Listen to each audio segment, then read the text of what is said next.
പരിശുദ്ധ പരമദിവ്യകാരുണ്യത്തിന് നേരവും ആരാധനയും സ്തുതിയും പുകഴ്ചയുണ്ടായിരിക്കട്ടെ.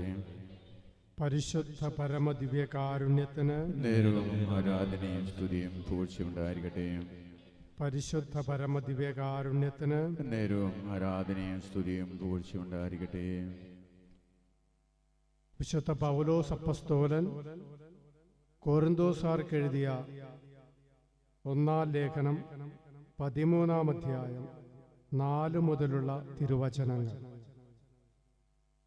സ്നേഹം ദീർഘക്ഷമയും ദയയുമുള്ളതാണ്.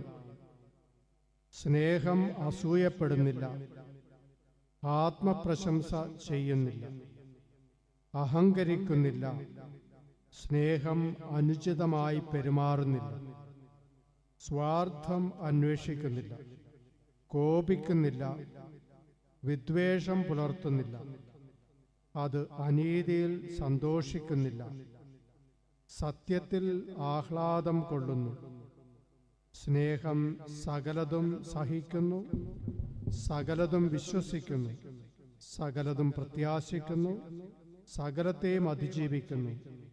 സ്നേഹം ഒരിക്കലും അവസാനിക്കുന്നില്ല. Praise the Lord. Hallelujah, hallelujah. കരമുയർത്തി വീശിക്കൊണ്ട് പറഞ്ഞേ ഹല്ലേലൂയ, ഹല്ലേലൂയ, ഹല്ലേലൂയ. ദിവ്യകാരുണ്യനാഥനെ നോക്കിക്കൊണ്ട് പറഞ്ഞേ hallelujah, hallelujah, hallelujah, hallelujah. Praise the Lord. പ്രിയപ്പെട്ടവരെ, നമ്മൾ പഠിച്ചുകൊണ്ടിരിക്കുന്നത് പരിശുദ്ധാത്മാവിൻ്റെ ഫലങ്ങളെക്കുറിച്ചാണ്. പരിശുദ്ധാത്മാവിൻ്റെ 1-ാമത്തെ ഫലമായ സ്നേഹത്തെക്കുറിച്ച്, അതിൻ്റെ വിശദ വിവരണങ്ങളെക്കുറിച്ചാണ് നമ്മൾ പഠിച്ചുകൊണ്ടിരിക്കുന്നത്, വിശദമായിട്ട് പഠിച്ചുകൊണ്ടിരിക്കുകയാണ്. ഇന്ന് നമ്മൾ പഠിക്കുവാൻ പോകുന്നത് സ്നേഹം വിദ്വേഷം പുലർത്തുന്നില്ല. ഒരുമിച്ച് പറയാം, സ്നേഹം വിദ്വേഷം പുലർത്തുന്നില്ല. വല്ലതും മനസ്സിലായോ? ഒന്നുകൂടി പറഞ്ഞേ, സ്നേഹം വിദ്വേഷം പുലർത്തുന്നില്ല. സ്വരമുയർത്തി പറഞ്ഞേ.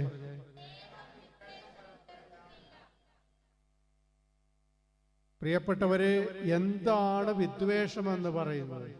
ആരോടും പറഞ്ഞു കൊടുക്കേണ്ട കാര്യമില്ല, അല്ലേ? പഠിപ്പിക്കേണ്ട കാര്യമില്ല. നമുക്ക് എല്ലാവർക്കും അറിയാവുന്ന ഒരു കാര്യമാണ്. അപരം ചെയ്ത തിന്മകളെക്കുറിച്ച് ഹൃദയത്തിൽ കൊണ്ടു നടക്കുന്ന അതികഠിനമായ നീരസത്തിന്റെ പേരാണ് വിദ്വേഷമെന്ന് പറയുന്നത്. ഒരിക്കൽ കൂടി പറയാം, മറ്റുള്ളവർ നമ്മളോട് നമുക്കെതിരായിട്ട് ചെയ്യുന്ന തിന്മകളെക്കുറിച്ച്, നമ്മളോട് ചെയ്യുന്ന അപരാധങ്ങളെക്കുറിച്ച് നമ്മൾ ഹൃദയത്തിൽ കൊണ്ടു നടക്കുന്ന ആ ഒരു നീരസം, രസമില്ലാത്ത അവസ്ഥ, അതിനെയാണ് വിദ്വേഷമെന്ന് പറയുന്നത്. വിദ്വേഷമില്ലാത്ത ആരെങ്കിലും ഉണ്ടോ? ആരുമില്ല. അപ്പൊ വിദ്വേഷമുണ്ടെങ്കിൽ അതിനർത്ഥം എന്താണ്? നമ്മളിൽ സ്നേഹമില്ല. അതാണ് പൗലോസ് അപ്പോസ്തലൻ നമ്മളെ പഠിപ്പിക്കുന്നത്. പ്രിയപ്പെട്ടവരെ, ഒരാൾ തനിക്കെതിരെ ചെയ്ത തിന്മകൾ നമ്മൾ എത്ര ഡിലീറ്റ് ചെയ്താലും, അതിൻ്റെ ഹിസ്റ്ററി എത്ര നമ്മൾ തുടച്ചു മാറ്റിയാലും, അതൊക്കെ ഒരിക്കലും മാഞ്ഞു പോകാതെ ഹൃദയാന്തർഭാഗത്ത് എന്നും സൂക്ഷിക്കപ്പെടുന്നുണ്ട്. അതിങ്ങനെ നീറിപ്പുകഞ്ഞുകൊണ്ടിരിക്കും, അല്ലേ? ഈ പുകഞ്ഞുകൊണ്ടിരിക്കുന്ന അങ്ങനെയല്ല, അടിയിൽ തീ ഉണ്ടാവും, മീതെ ചിലപ്പോൾ ഒന്നും കണ്ട, ഇങ്ങനെ പുകഞ്ഞുകൊണ്ടിരിക്കും. ഇതുപോലെയാ. ഇപ്പോൾ നമ്മളത് എത്ര ഡിലീറ്റ്, ഇപ്പോൾ മൊബൈലിൽ നമ്മുടെ മെസ്സേജുകളൊക്കെ ഡിലീറ്റ് ചെയ്താൽ അതൊക്കെ റിക്കവർ ചെയ്യാനായിട്ടുള്ള സംവിധാനങ്ങളൊക്കെ ഉണ്ട്. നമ്മൾ എത്ര ഡിലീറ്റ് ചെയ്താലും പോകില്ല. വിദ്വേഷം ഇതുപോലെ തന്നെയാണ്. വിദ്വേഷമെന്ന് പറയുന്നത് ഒരു ആന്തരിക മനോഭാവമാണ്. ഒരാൾക്ക് അവരോടുള്ള വെറുപ്പിന്റെ ഹൃദയഭാവമാണ്. എന്നാൽ കോപമാകട്ടെ നമ്മൾ പ്രകടിപ്പിക്കും. ഈ വിദ്വേഷം പുറത്തേക്ക് വരുമ്പോൾ എന്താണ്? അത് കോപമാണ്. അപ്പോൾ ഈ വിദ്വേഷം എന്ന് പറയുന്നത് ഈ കോപത്തിന്റെ ഹൃദയഭാവമാണ്. മനസ്സിലായോ? അപ്പൊ നമ്മുടെ ഉള്ളിൽ ഇങ്ങനെ വിദ്വേഷമുണ്ട്, അതിങ്ങനെ ഇരുന്നിരുന്ന് നീറിപ്പൊഞ്ഞ് അവസാനം അത് പൊട്ടിത്തെറിക്കുമ്പോഴെന്താകുന്നു? അതാണ് കോപം എന്ന് പറയുന്നത്. അപ്പോൾ വിദ്വേഷമുള്ള എല്ലാവരും ഇതിങ്ങനെ പുറത്തേക്ക് പ്രകടിപ്പിക്കണമെന്നില്ല. എല്ലാവരും പ്രകടിപ്പിക്കാറുണ്ടോ? ഇല്ല. നമ്മളെ കുറേയൊക്കെ ഇങ്ങനെ എല്ലാവരും ഇങ്ങനെ കോപിക്കണമെന്നില്ല. കുറേയൊക്കെ നമ്മളിങ്ങനെ ഉള്ളിൽ ഇങ്ങനെ പിടിച്ചു വെച്ചിട്ടിരിക്കും ഇങ്ങനെ. അപ്പോൾ ചിലത് തീവ്രമായ രീതിയിൽ അവസരത്തിനൊത്ത് കോപിക്കുകയും പ്രതികരിക്കുകയും ഒക്കെ ചെയ്യും. അപ്പൊ എല്ലാവരും ചെയ്യണമെന്നില്ല. അപ്പൊ ബാക്കിയുള്ളവരിങ്ങനെ ഉള്ളിൽ ഇതിനെ കൊണ്ട് നടക്കും, ഇങ്ങനെ ബാഹ്യമായി പ്രകടിപ്പിക്കുകയില്ല. അപ്പോൾ ഈ വിദ്വേഷമെന്ന് പറയുന്ന ഒരു കണക്ക് പുസ്തകം പോലെയാണ്. അതൊരു കണക്ക് പുസ്തകമാണ്. അപരം ചെയ്ത എല്ലാ തിന്മകളുടെയും അല്ലെ, എല്ലാ അപരാധങ്ങളുടെയും കണക്കുകളൊക്കെ ഹൃദയത്തിൽ ഇങ്ങനെ സൂക്ഷിച്ചിട്ടുണ്ടാകും. നല്ല കാര്യങ്ങളുടെ അതധികം ഓർക്കില്ല. ഈ തെറ്റുകളുടെ, ഒരാൾ എനിക്കെതിരായിട്ട് ചെയ്ത തെറ്റുകളുടെ, തിന്മകളുടെ എല്ലാം കണക്കുകളും ഹൃദയത്തിൽ ഇങ്ങനെ കൃത്യമായിട്ട് എഴുതി കുറിച്ച് വെച്ചിട്ടുണ്ടാകും. അപ്പോൾ അതുകൊണ്ടൊരു കണക്ക് പുസ്തകമാണ് ഈ വിദ്വേഷം എന്ന് പറയുന്നത്. അതിന്റെ ഉദാഹരണം എന്താണെന്ന് വെച്ചാൽ നമ്മുടെ കൺമുമ്പിലെ അനുഭവങ്ങൾ തന്നെയാണ്. 10 വർഷം മുമ്പ് പിതൃസ്വത്ത് വിഭജിച്ചപ്പോൾ സംഭവം ഇങ്ങനെയാണ്. ചേട്ടൻ നടത്തിയ ഒരു തട്ടിപ്പിന്റെ കഥ അല്ലെങ്കിൽ കണക്ക് കഴിഞ്ഞ 10 വർഷമായിട്ട് അനിയൻ ഇങ്ങനെ ഹൃദയത്തിൽ സൂക്ഷിച്ചുകൊണ്ടിരിക്കുക അല്ലേ. ഒരു ക്രമക്കേട്, അവൻ കണ്ടെത്തിയ ഒരു ക്രമക്കേട് ഇങ്ങനെ വർഷങ്ങൾക്ക് മുമ്പ് സംഭവിച്ചതാ. പക്ഷെ അതിപ്പോഴും മനസ്സിൽ ഇങ്ങനെ നീറിപ്പോഞ്ഞുകൊണ്ടിരിക്കുക. അതാണ് വിദ്വേഷം എന്ന് പറയുന്നത്. ഒരു ഉദാഹരണമാണ്. അതുപോലെ 5 വർഷം മുമ്പ് തന്റെ ജീവിത പങ്കാളിക്ക് സംഭവിച്ച ഒരു ദാമ്പത്യ അവിശ്വസ്തതയുടെ കണക്ക് ഭാര്യ മനസ്സിലിങ്ങനെ കൊണ്ടു നടക്കുകയാണ്. അതൊന്ന് ഇറക്കി വെച്ച് ആ ഭാരം ഒന്ന് ഇറക്കി വെക്കുവാനായിട്ട്, മനസ്സിന്റെ ഭാരം കുറക്കുവാനായിട്ട് നമ്മൾ തയ്യാറാകാറില്ല. അപ്പോൾ അത് തയ്യാറാകാത്തിടത്തോളം കാലം, അതിനെ എടുത്തു മാറ്റാത്തിടത്തോളം കാലം ഈ വിദ്വേഷം ഇങ്ങനെ നീറിപ്പുകഞ്ഞുകൊണ്ടിരിക്കും. അതൊരിക്കലും അവസാനിക്കും. അതുപോലെ താൻ കുഞ്ഞായിരുന്നപ്പോൾ, തനിക്ക് 10 വയസ്സുണ്ടായിരുന്നപ്പോൾ തൻ്റെ അമ്മ തന്നോട് പക്ഷപാതപരമായി പെരുമാറി. ആണോ? ഇതൊക്കെ ഇങ്ങനെ 10-50 വയസ്സാകുമ്പോഴിങ്ങനെ മനസ്സിലിരിക്കുക 10 വയസ്സിൽ സംഭവിച്ച കാര്യങ്ങൾ. കാരണം അതൊന്നും ഡിലീറ്റായി പോയിട്ടില്ല, ഉള്ളിന്റെ ഉള്ളിൽ ഇങ്ങനെ കിടപ്പുണ്ട്. പ്രകടിപ്പിക്കുന്നില്ല എങ്കിലും ഉള്ളിൽ അതുണ്ട്. തനിക്കിഷ്ടപ്പെട്ട ഒരു കോഴ്സിന് ചേരാനായിട്ട് പിതാവ് തന്നെ അനുവദിച്ചില്ല. അപ്പം മരിച്ചുപോയി, എന്നിട്ട് അത് മനസ്സിലിങ്ങനെ അടക്കുക. മക്കളൊക്കെ കോഴ്സൊക്കെ ചെയ്ത് വലിയ വലിയ ഉദ്യോഗസ്ഥരൊക്കെ ആയിട്ടും ഇയാളുടെ മനസ്സിൽ ഇതിങ്ങനെ കിടക്കുക, ഞാൻ ഇഷ്ടപ്പെട്ട ഒരു കോഴ്സ് ചെയ്യാനായിട്ട് എൻ്റെ അപ്പൻ എന്നെ അനുവദിച്ചു. പ്രിയപ്പെട്ടവരെ, ഇതുപോലെ നമ്മുടെ ജീവിതാനുഭവങ്ങളും ഒന്ന് ഓർത്തെടുത്ത് പരിശോധിക്കുകയാണെങ്കിൽ സമാനമായതും അല്ലാത്തതുമായ സംഭവങ്ങൾ ഉദാഹരണമായിട്ട് നമുക്ക് പെറുക്കിയെടുക്കുവാനായിട്ട് സാധിക്കും. അതൊക്കെ ഓർത്തെടുക്കാവുന്നത്. Hallelujah, hallelujah, hallelujah. ഉറക്കെ വിളിക്കാം, ഈശോയേ. ഹൃദയം തുറന്ന് വിളിക്കാം, വിദ്വേഷം ഉപേക്ഷിച്ച് വിളിക്കാം, ഉള്ളിൽ സ്നേഹം നിറയണമെന്ന ആഗ്രഹത്തോടെ വിളിക്കാം. പ്രിയപ്പെട്ടവരെ, മറ്റുള്ളവർ പറഞ്ഞ വേദനിപ്പിക്കുന്ന ഒരു വാക്ക്, അല്ലെങ്കിൽ വിഷമിപ്പിക്കുന്ന ഒരു നോട്ടം, സങ്കടപ്പെടുത്തുന്ന ഒരു അവഗണന, അങ്ങനെ എന്തൊക്കെയാണ് നിന്റെ ഹൃദയത്തിന്റെ നെരിപ്പോടിൽ കിടന്നിങ്ങനെ എരിഞ്ഞു പുകഞ്ഞുകൊണ്ടിരിക്കുന്നത്. ഇങ്ങനെ വിദ്വേഷത്തിന്റെ മുള്ളുകളും മുൾമുടികളും നിന്റെ ഹൃദയത്തിൽ ഇങ്ങനെ ചുറ്റിപ്പടർന്ന് ഒരു ക്യാൻസർ പോലെ അതിനെ കാർന്ന് തിന്നുന്നുണ്ടെങ്കിൽ, നിന്നെ കുത്തി മുറിവേൽപ്പിക്കുന്നുണ്ടെങ്കിൽ, നീ ഒന്നോർക്കണം, സ്നേഹം വിദ്വേഷം പുലർത്തുന്നില്ല. അങ്ങനെ വല്ലതും ഉണ്ടോ ഹൃദയത്തില്? ആദ്യം ഹൃദയമുണ്ടാകും.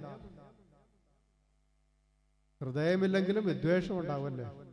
അടുത്തിരിക്കുന്ന ആളുടെ ഹൃദയമെങ്കിലും മേടിച്ച് കുറച്ച് വിദ്വേഷമൊക്കെ നമ്മൾ ഉള്ളിൽ സൂക്ഷിക്കും. അപ്പോൾ നമ്മുടെ ജീവിതത്തിന്റെ എത്രയോ വിലപ്പെട്ട സമയങ്ങളാണ് ജീവിതത്തിന്റെ വിലപ്പെട്ട ഭാഗങ്ങളാണ് നമ്മളിങ്ങനെ ആവശ്യമില്ലാതെ അപരം ചെയ്ത ആ തിന്മകളുടെ അപരാധങ്ങളുടെ കണക്കുകൾ എങ്ങനെ സൂക്ഷിച്ച് നമ്മുടെ ജീവൻ നഷ്ടപ്പെടുത്തുകയാണ്. വിലപ്പെട്ട സമയം നമ്മളിങ്ങനെ നഷ്ടപ്പെടുത്തിക്കൊണ്ടിരിക്കുകയാണ്. ആ സമയത്ത് വേറെ വല്ല വാഴ വെച്ചിരുന്നെങ്കിൽ അല്ലേ, ഈ മഴക്കാലത്തൊക്കെ വല്ല പഴമൊക്കെ തിന്നാമായിരുന്നു. അങ്ങനെ നരകതുല്യമാക്കുന്നവരുണ്ട്. ഉള്ളിൽ വിദ്വേഷം കൊണ്ട് നടക്കുന്ന ഒരുവന് ഒരിക്കലും ജീവിതത്തിൽ സന്തോഷിക്കുവാൻ പറ്റില്ല. അവരെന്നും വിദ്വേഷത്തിന്റെ നുകം വഹിക്കുന്ന അടിമകളായിരിക്കും. ഇത് നമ്മൾ തിരിച്ചറിയേണ്ടതാണ്.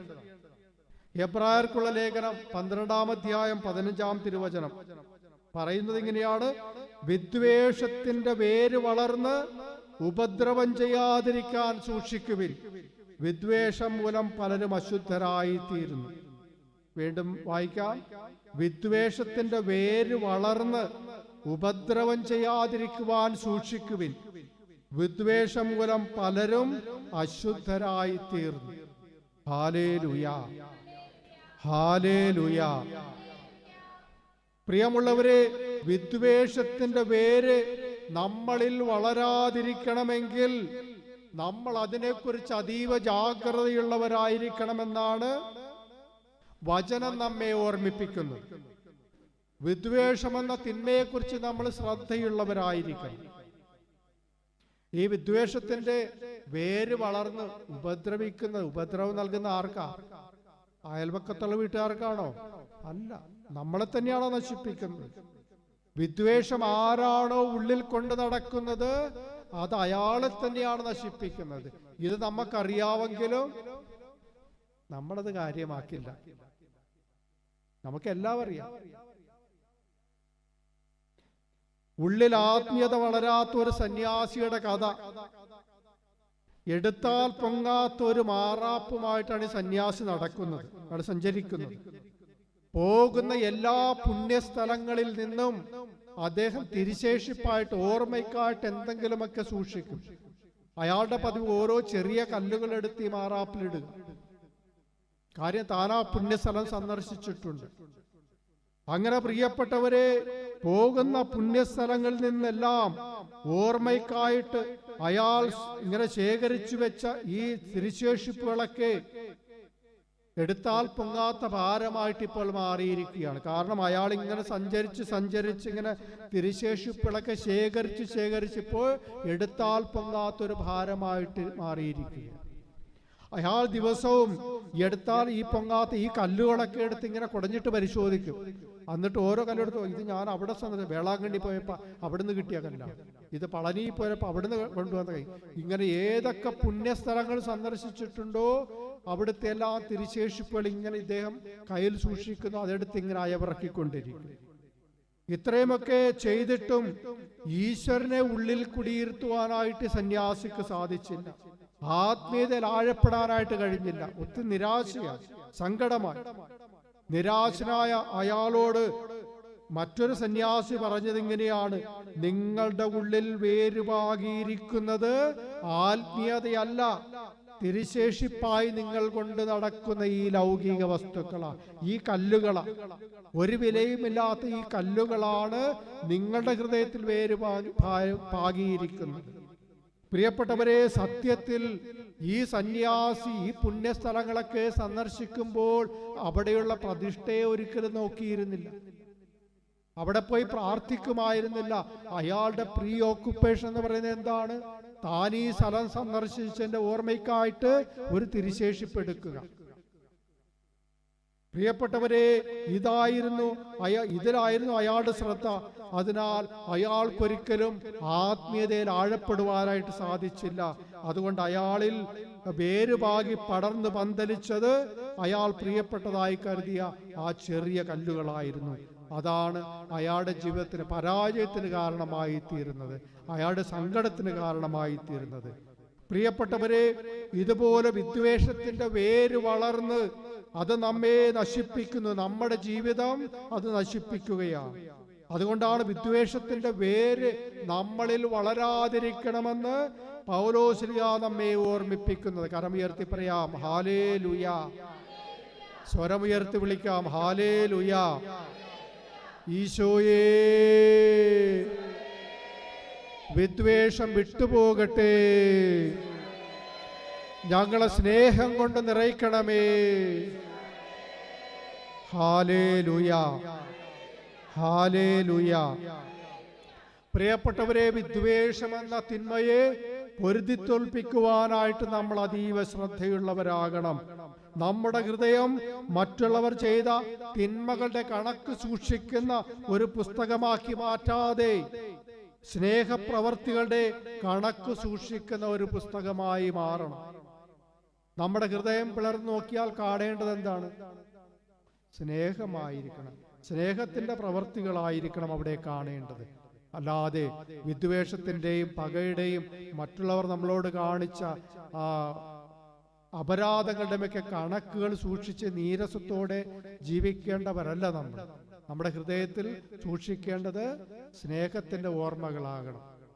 നമ്മൾ മറ്റുള്ളവർക്ക് നൽകിയ സ്നേഹത്തിന്റെയും മറ്റുള്ളവർ നമുക്ക് നൽകിയ സ്നേഹത്തിന്റെയും ഓർമ്മകളാണ് നമ്മുടെ ഹൃദയത്തിലെന്നും തിരിശേഷിപ്പായിട്ട് ഒരു അക്ഷയ ഖനിയായിട്ട് നമ്മൾ സൂക്ഷിക്കേണ്ടത്. Hallelujah, hallelujah.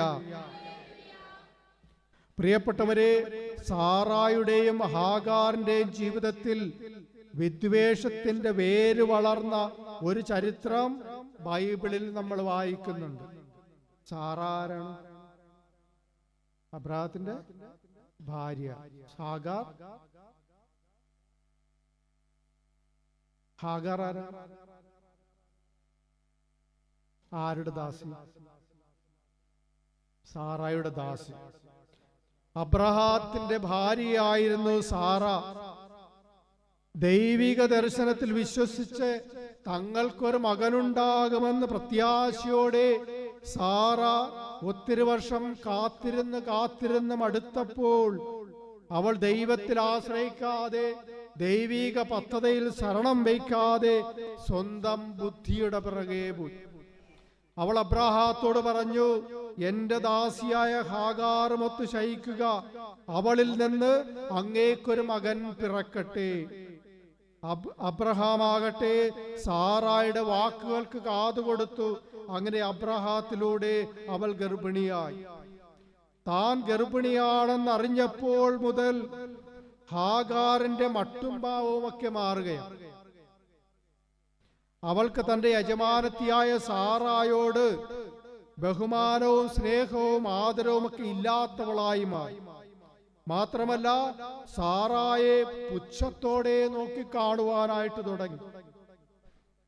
അവൾ കുഞ്ഞിനെ പ്രസവിച്ചതിന് ശേഷം ഹാഗാറിന്റെ ഈ പെരുമാറ്റം കൂടുതൽ മുറിവേൽപ്പിക്കുന്നതായി മാറി.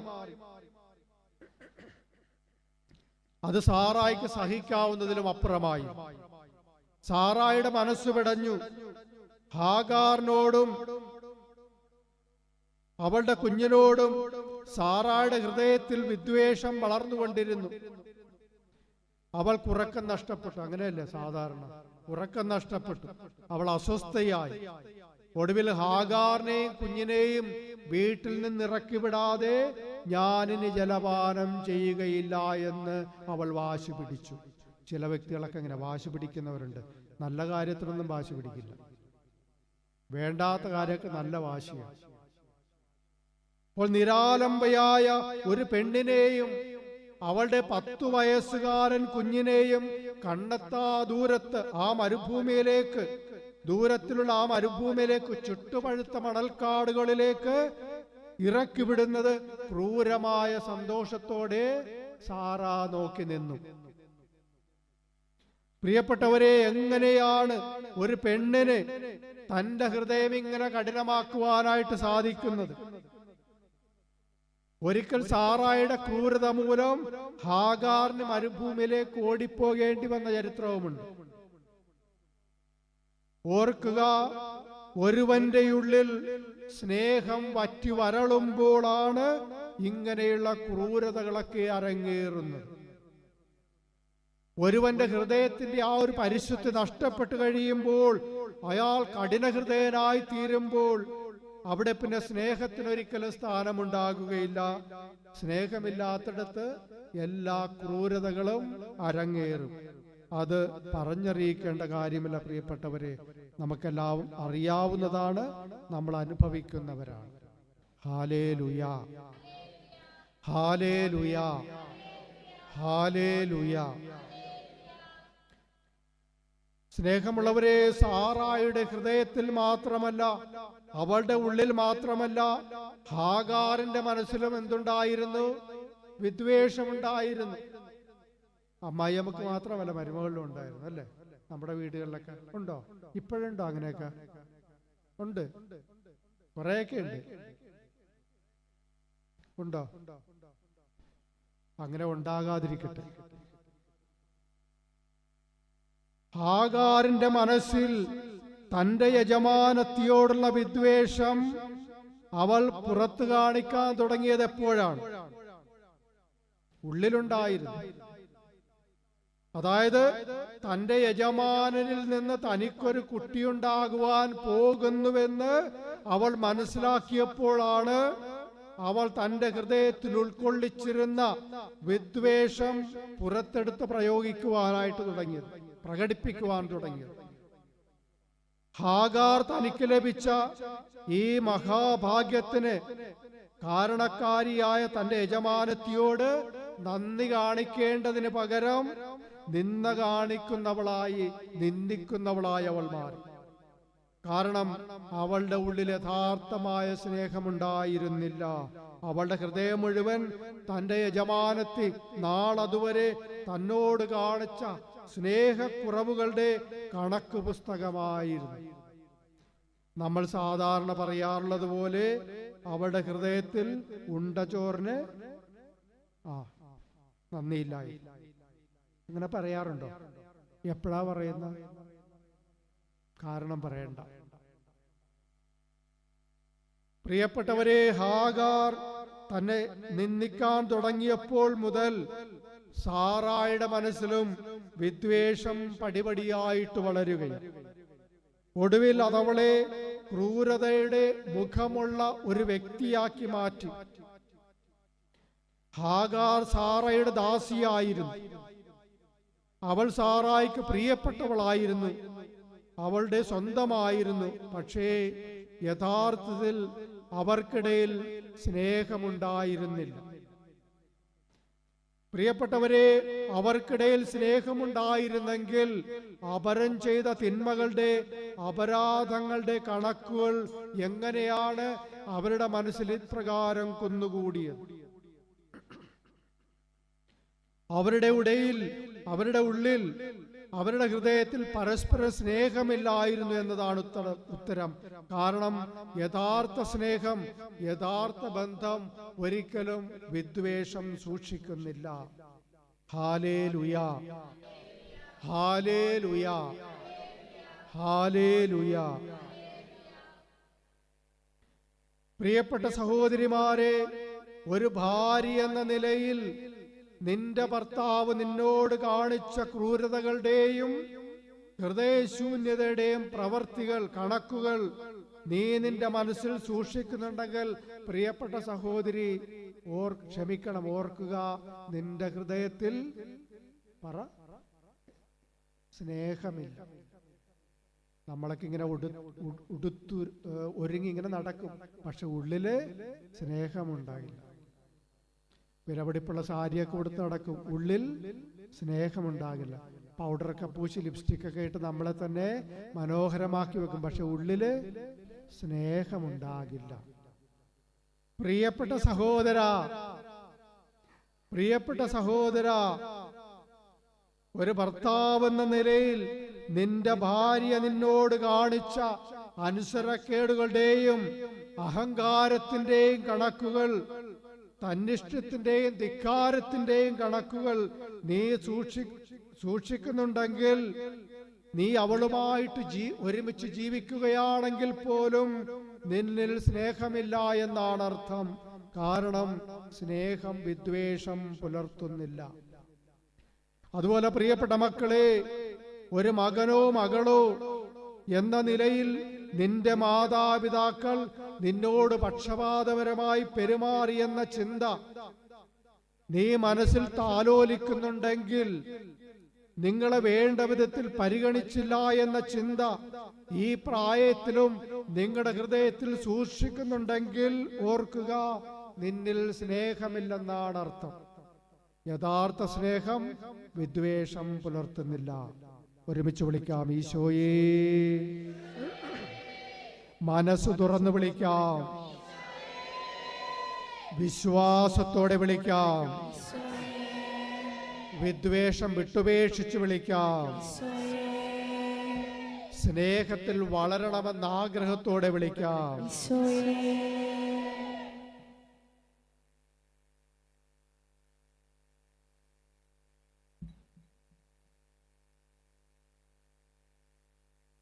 പ്രിയമുള്ളവരെ, ബൈബിളിലുള്ള രണ്ട് കഥാപാത്രങ്ങളാണ് ലേയായും റാഹേലും. ആരുടെ ഭാര്യയായിരുന്നു?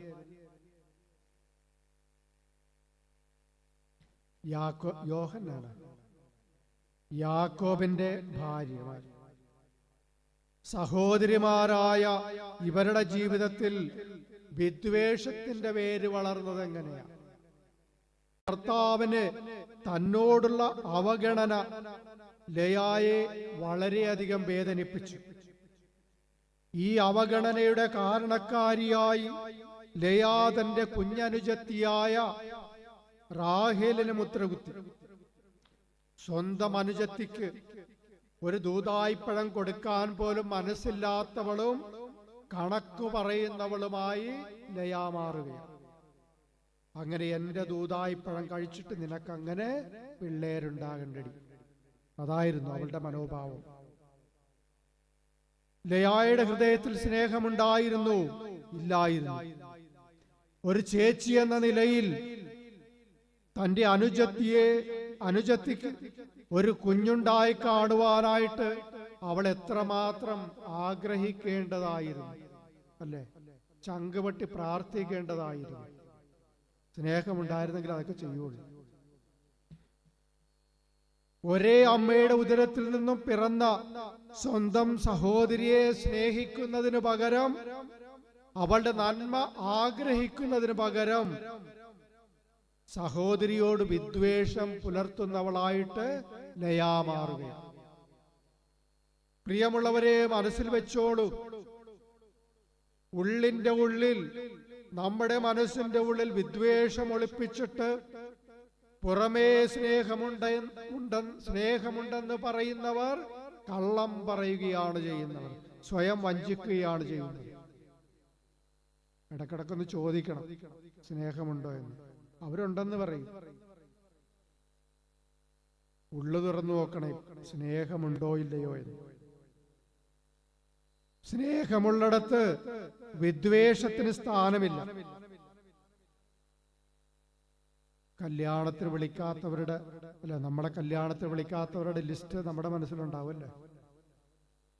അതുപോലെ നമ്മളൊരു അടിയന്തരത്തിന് വിളിച്ചിട്ട് ആരൊക്കെയാണ് വരാത്തത്, അവരുടെ ലിസ്റ്റൊക്കെ നമ്മുടെ മനസ്സിലുണ്ടാവും.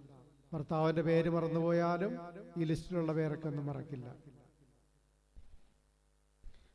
അതുപോലെ പ്രിയപ്പെട്ടവരെ, നമ്മുടെ ജീവിതത്തിൽ ചില സൗഭാഗ്യങ്ങളും നന്മകളുമൊക്കെ ലഭിക്കാതിരിക്കുന്നതിന് കാര്യമായിട്ട് നമ്മൾ മറ്റുള്ളവരെ മുദ്ര കുത്താറുണ്ട്. ഉണ്ടോ? അങ്ങനെയൊക്കെ ഉണ്ടെങ്കിൽ അതിൻ്റെയൊക്കെ അർത്ഥം സ്നേഹമില്ല എന്ന് തന്നെയാണ്. അതുപോലെ പ്രിയപ്പെട്ടവരെ, വിദ്വേഷത്തിന്റെ മറ്റൊരു കഥയാണ് ഹെറോദിയായുടെയും സ്നാപയോഹന്നാന്റെയും ആ ഒരു ബിബ്ലിക്കൽ എപ്പിസോഡ്. നമുക്ക് എല്ലാവർക്കും അറിയാവുന്നതാണ്. സ്നാപയോഹന്നാന്റെ മരണത്തിന് കാരണമാക്കിയത് ആരുടെ വിദ്വേഷമായിരുന്നു? ഹെറോദിയായുടെ വിദ്വേഷമായിരുന്നു.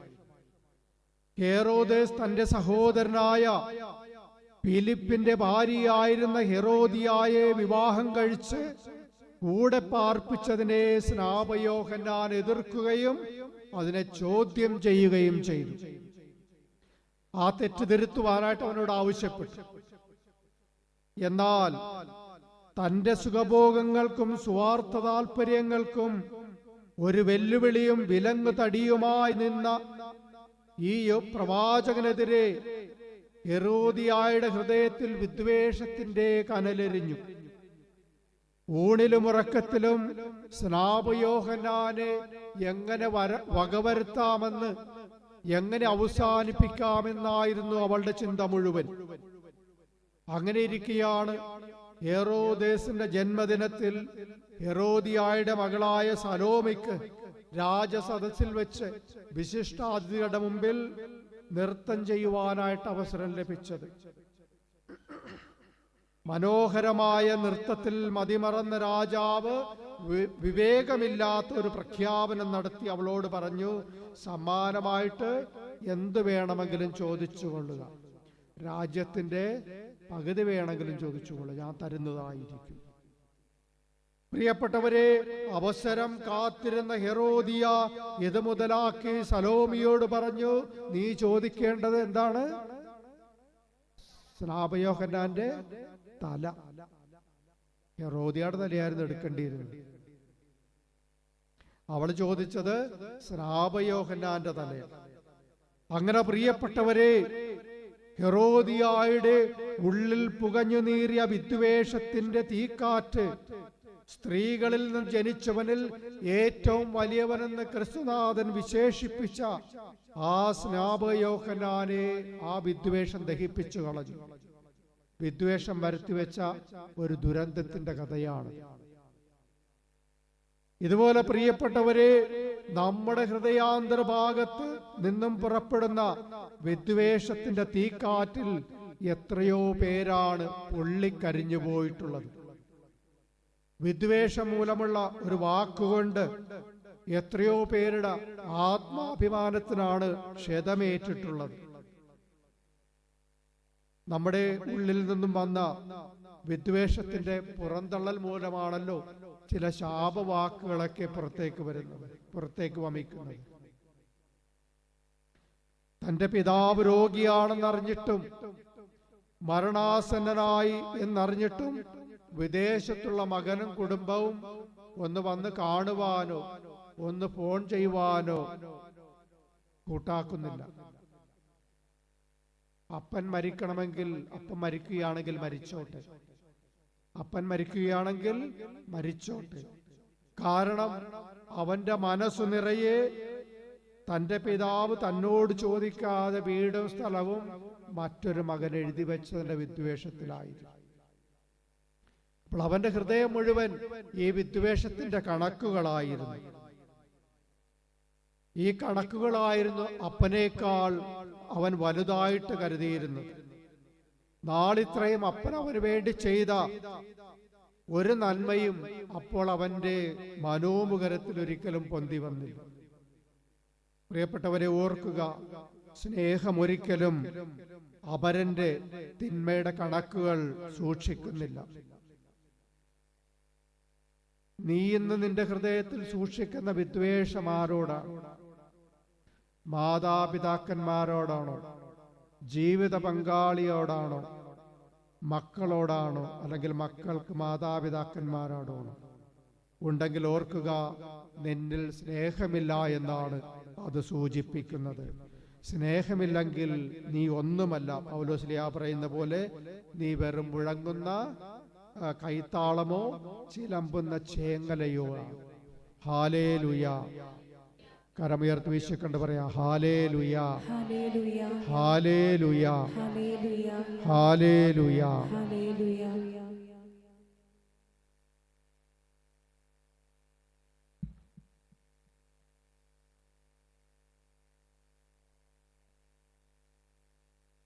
പ്രിയപ്പെട്ടവരെ, ഈ വിദ്വേഷമെന്ന തിന്മയെ എങ്ങനെ അതിജീവിക്കാം? അതിജീവിക്കണോ? അതോ ഇങ്ങനെ കൂട്ടത്തിൽ കൊണ്ടു നടന്നാൽ മതിയോ? വേണം. വിദ്വേഷമെന്ന തിന്മയെ അതിജീവിക്കുവാനുള്ള ഒന്നാമത്തെ വഴിയെന്ന് പറയുന്നത് നമ്മുടെ അസ്തിത്വത്തെ അംഗീകരിക്കുക, നമ്മുടെ ഐഡന്റിറ്റി നമ്മൾ മനസ്സിലാക്കുക. നമുക്കൊരു ഐഡന്റിറ്റി കാർഡില്ലേ, ഒരു ആധാർ കാർഡില്ലേ, അതിനകത്ത് അഡ്രസ് ഉണ്ടല്ലേ, നമ്മൾ ആരാണ്, നമ്മുടെ ആരുടെ മകനാണ് മകളാണ്, എവിടെ താമസിക്കുന്നു, അതാണ് നമ്മുടെ ഐഡന്റിറ്റി എന്ന് പറയുന്നത്. പ്രിയപ്പെട്ടവരെ, ബൈബിൾ നമ്മെ പഠിപ്പിക്കുന്നത് നമ്മൾ ദൈവത്തിന്റെ മക്കളാണെന്നാണ്. നമ്മൾ ദൈവത്തിന്റെ മക്കളാണ്. നമ്മൾ വരുന്നത് എവിടെ നിന്നാണ്? ദൈവത്തിൽ നിന്ന് നമ്മൾ വരുന്നു. നമ്മൾ വസിക്കുന്നത് ദൈവത്തിന്റെ പുത്രനായ ക്രിസ്തുവിലാണ്. നമ്മൾ പോകുന്നത് എങ്ങോട്ടാണ്? ദൈവത്തിലേക്ക്. ഇതാണ് നമ്മുടെ ഐഡന്റിറ്റി. അപ്പോൾ ഞാൻ ദൈവമകനാണെങ്കിൽ എൻ്റെ അടുത്തിരിക്കുന്ന മറ്റുള്ളവരൊക്കെ ആരാണ്? അവരും ദൈവമക്കളാണ്. അപ്പൊ പിന്നെ എനിക്ക് എങ്ങനെ അവരോട് കോപിക്കുവാനായിട്ട് സാധിക്കും? അവരോട് എങ്ങനെ എനിക്ക് വിദ്വേഷം പുലർത്തുവാനായിട്ട് സാധിക്കും? ഈ ഒരു ഐഡന്റിറ്റി പ്രിയപ്പെട്ടവരെ നമ്മൾ തിരിച്ചറിയുക. ഞാനൊരു ദൈവത്തിന്റെ മകനാണ് അല്ലെങ്കിൽ മകളാണെന്നും എൻ്റെ കൂടെയുള്ളവരും ഞാനുമായിട്ട് ഇടപാട് നടത്തുന്നവരും എൻ്റെ മേലുള്ളവരും എൻ്റെ കീഴിലുള്ളവരും എൻ്റെ അയൽക്കാരും അതുപോലെ എൻ്റെ ബന്ധുക്കളും എൻ്റെ തൊഴിൽ മേഖലയിലെ എൻ്റെ എല്ലാ സഹപ്രവർത്തകരും ദൈവമക്കളാണ്. ഈ ഒരു ബോധ്യം നമ്മൾക്കുണ്ടാകണം. എങ്കിൽ മാത്രമേ ഈ വിദ്വേഷം എന്ന തിന്മയെ അവർക്കെതിരായിട്ട് നമുക്കൊരിക്കലും വിദ്വേഷം പുലർത്തുവാനായിട്ട് സാധിക്കാതെ വരികയും. ഇതിനെ അതിജീവിക്കണമെങ്കിൽ ഈ ഒരു ഐഡന്റിറ്റി നമ്മൾ മനസ്സിലാക്കുക. സ്വരമില്ലാത്തത് കൊണ്ട് അവസാനിപ്പിക്കുകയാണ്. ബാക്കി നമുക്ക് അടുത്ത ക്ലാസ്സിൽ പറയാവുന്നതാണ്. നമുക്ക് എഴുന്നേറ്റ് നിൽക്കാം.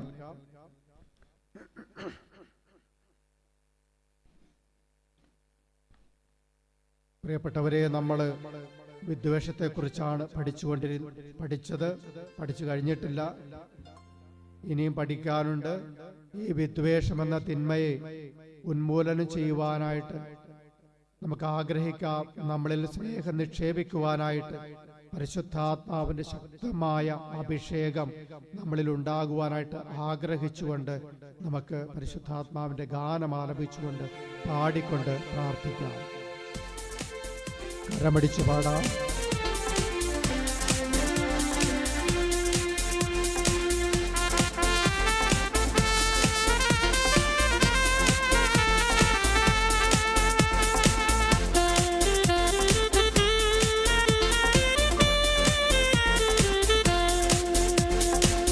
ആത്മധാര പോലെ പരമാരി ചൊരിയും പാവനാവേ, എന്നിൽ വന്നു നിറയണമേ. ആത്മധാര പോലെ പരമാരി ചൊരിയും പാവനാവേ, എന്നിൽ വന്നു നിറയണമേ. വരങ്ങൾ നൽകണേ ആത്മാവേ, ദാനങ്ങൾ നൽകണേ ആത്മാവേ, അഭിഷേകം നൽകണേ ആത്മാവേ, പരിശുദ്ധാത്മാവേ. വരങ്ങൾ നൽകണേ ആത്മാവേ, ദാനങ്ങൾ നൽകണേ ആത്മാവേ, അഭിഷേകം നൽകണേ ആത്മാവേ, പരിശുദ്ധാത്മാവേ.